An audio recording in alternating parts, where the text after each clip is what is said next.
Купил участок с домом и подключенным электричеством за 125 тысяч рублей. Вот так он выглядел при покупке. Сплошные заросли и мох. Пришлось почистить. Кстати, это оказалось приятным занятием. Но была еще одна проблема. Дом стоял на блоках, а они покосились. Поправлять блоки не хотелось. Нужен был нормальный фундамент. Рассматривал разные варианты. От двутавровых балок до переноса дома на свайный фундамент.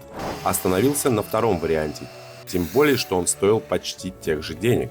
Ну вот, фундамент готов, осталось перенести дом. Но об этом я расскажу в следующем Reels. Так что, кому интересно, подписывайтесь.